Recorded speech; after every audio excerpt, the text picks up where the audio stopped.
नमस्कार। आपका बहुत बहुत स्वागत है हमारे चैनल लीगल आउटलुक में। आज 1 जनवरी 2026 है और इस साल का मेरा पहला वीडियो है। आज का टॉपिक जो है वो थोड़ा कॉमन नहीं है, लेकिन बहुत ही ज़्यादा इंटरेस्टिंग और कह दें ज्ञानवर्धक होने वाला है। एक स्पेसिफिक परफॉर्मेंस के सूट में डिग्री होता है और जो डिग्री होल्डर होता है वो अपने डिग्री को असाइन कर देता है किसी और को। अगर उसको कॉमन लैंग्वेज में कहें तो वो बेच देता है। और जो साइन जिसको करता है शानमुगम होता है, ऐसा उसका नाम होता है, उसको वो एग्जीक्यूशन पिटीशन फाइल करता है उस डिग्री को एग्जीक्यूट कराने के लिए। लेकिन वो जो असाइनमेंट एग्रीमेंट होता है, डीड होता है, उसको रजिस्टर नहीं कराता है।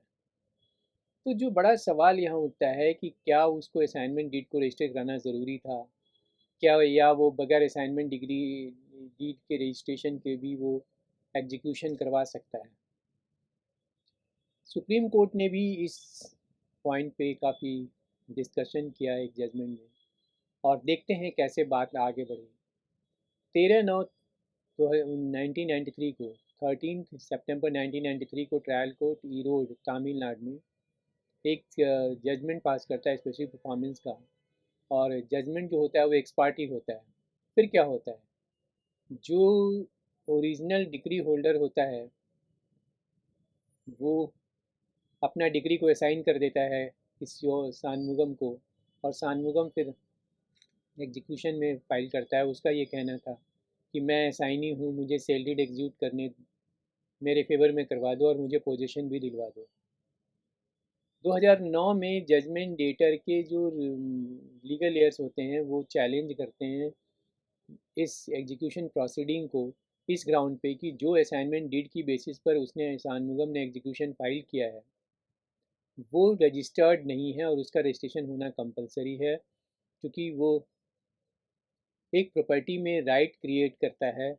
इसलिए वो रजिस्ट्रेशन उसकी मैंडेटरी है और उसके बगैर जो एग्जीक्यूशन प्रोसीडिंग है वो वैलिड नहीं है।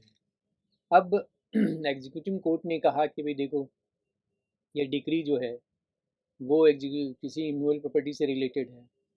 उसको इसलिए जो प्रॉपर्टी में एक इंटरेस्ट ट्रांसफ़र किया असाइनमेंट डिग्री के द्वारा, इसलिए इसका स्टाम्प होना और इसका रजिस्ट्रेशन होना ज़रूरी है। और जो एग्जीक्यूशन प्रोसीडिंग शानमुगम ने फाइल किया था उसको डिसमिस कर दिया। शानमुगम मद्रास हाई कोर्ट जाता है। मद्रास हाई कोर्ट ये कहती है मिंट है उससे कोई प्रॉपर्टी में इंटरेस्ट राइट टाइटल क्रिएट नहीं हो रहा, वो तो केवल एक राइट को ट्रांसफ़र कर रहा है कि वो डिग्री को एग्जीक्यूट करवा ले। भी कोई प्रॉपर्टी में राइट इंटरेस्ट क्रिएट नहीं होता जब तक कि सेल्ड एग्जीक्यूट ना हो जाए। तो इसलिए इसका रजिस्ट्रेशन कंपलसरी नहीं है, ये मद्रास हाई कोर्ट ने कह दिया। अब ये मैटर पहुंचता है सुप्रीम कोर्ट। सुप्रीम कोर्ट में इस केस का नाम है Rajeshwari and others versus Shanmugam, और ये 2025 की जजमेंट है। बेंच वही थी, गोल्डन बेंच, जिसने इसको पास किया, जस्टिस पारदीवाला और जस्टिस विश्वनाथन। और ये जस्टिस विश्वनाथन का लिखा हुआ जजमेंट है। बहुत ही बढ़िया डील करता है इस पॉइंट को कि क्या असाइनमेंट डीड जो स्पेसिफिक परफॉर्मेंस की डिग्री से रिलेटेड है उसका रजिस्ट्रेशन ज़रूरी है या नहीं। अगर ज़रूरी है तो सुप्रीम कोर्ट ने जो क्वेश्चन फ्रेम किया वो यही था कि अगर स्पेसिफिक परफॉर्मेंस की डिग्री का कोई असाइनमेंट डीड है तो उससे किसी प्रॉपर्टी में राइट इंटरेस्ट टाइटल क्रिएट होता है या नहीं। अगर होता है तो रजिस्ट्रेशन मैंडेटरी है, और अगर नहीं होता है तो रजिस्ट्रेशन की ज़रूरत नहीं है। ये बेसिक आइडियाज़ हैं। इसके पहले कि हम आगे बढ़ें, आपसे फिर वही रिक्वेस्ट है कि अगर आपको वीडियो अच्छा लगे तो आप शेयर कीजिए, लाइक कीजिए, और चैनल को सब्सक्राइब नहीं किया है तो प्लीज़ सब्सक्राइब कीजिए। और एक स्पेशल रिक्वेस्ट कि आपको अगर वीडियो के डिस्कशन से रिलेटेड कोई भी इशू हो तो आप मुझसे शेयर कीजिए कमेंट सेक्शन में जाकर, मुझे उसका इंतज़ार रहेगा। अब आगे देखें सुप्रीम कोर्ट ने आगे क्या कहा, उससे पहले देखते हैं दो इंटरेस्टिंग लीगल प्रोविज़न। बहुत ज़्यादा डिस्कशन में नहीं होता लेकिन बहुत ही इम्पॉर्टेंट है इस मुद्दे को लेकर कि क्या लॉ रिकॉग्नाइज करती है किसी एसाइनी और ट्रांसफरी के राइट को कि वो डिग्री एग्जीक्यूट करवा सके? तो इसका आंसर है हाँ। और इसका स्पेसिफिक प्रोविज़न भी है ऑर्डर 21 रूल 16 सीपीसी का, जो बहुत ही क्लियर शब्द में कहता है कि अगर कोई ट्रांसफरी के द्वारा कोई एग्जीक्यूशन पिटीशन फाइल हुआ है तो सबसे पहले उसमें नोटिस होगा, ट्रांसफरर को भी और जजमेंट डेटर्स को भी।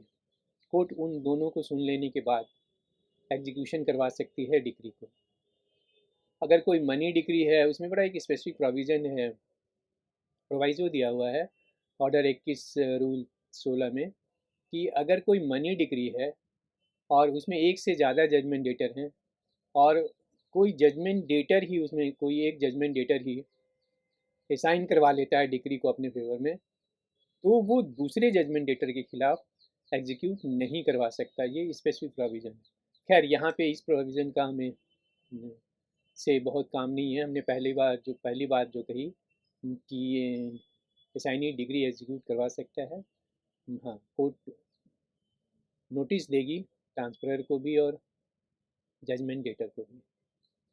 अब दूसरा जो इम्पोर्टेंट लॉ है इस केस में, प्रोविज़न है इस केस में पर्टिकुलरली, कि section 15 specific relief act recognize करता है रिप्रेजेंटेटिव इन इंटरेस्ट को किसी भी पार्टी का जो स्पेसिफिक परफॉर्मेंस ऑब्टेन कर सकता है। तो इन दोनों प्रोविजंस के बैकग्राउंड में देखते हैं, हम आगे बढ़ते हैं। क्या सुप्रीम कोर्ट ने कहा कि पहले डिक्री के नेचर को समझिए, डिक्री क्या कहती है। सबसे पहले तो ये जानना, वो बैलेंस सेल्ड कंसिडरेशन एक्सेप्ट करे और सेल्डेड एग्जीक्यूट करे। तो ये असाइनमेंट डीड के जरिए प्रॉपर्टी में अभी तक कोई राइट इंटरेस्ट क्रिएट नहीं हुआ है जब तक कि सेल्डेड एग्जीक्यूट नहीं हुआ। और इसमें सुप्रीम कोर्ट ने ही अपने एक पुराने जजमेंट का रेफर किया जो 1982 का है, बाबूलाल वर्सेस हजारीलाल का।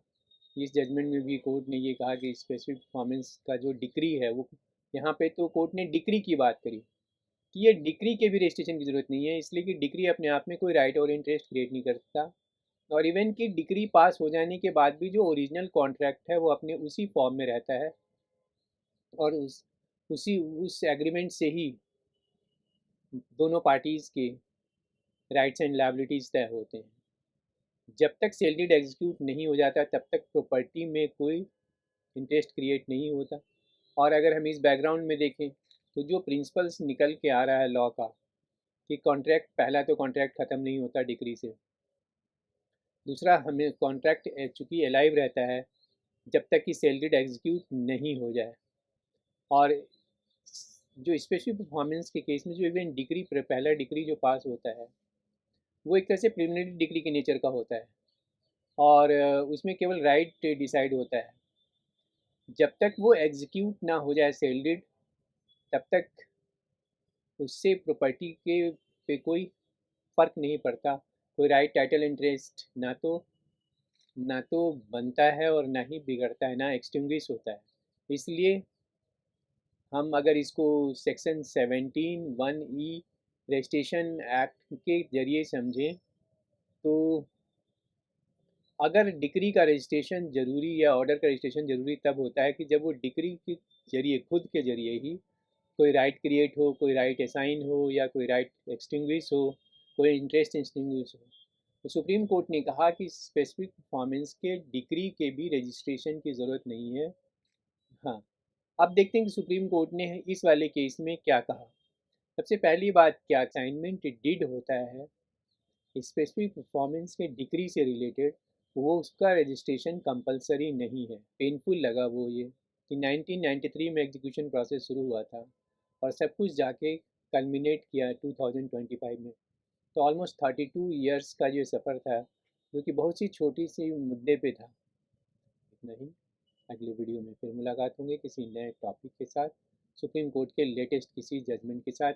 और मैं आपको बताऊं कि आज जिस जजमेंट पर मैं डिस्कशन कर रहा था वो जजमेंट भी लेटेस्ट है, नवंबर 2025 का ये जजमेंट है। तभी मैं कहता हूँ कि आप से रिक्वेस्ट करता हूँ कि आप चैनल सब्सक्राइब कीजिए, जिससे कि आपको लेटेस्ट जजमेंट पे डिस्कशन का फ़ायदा होता है।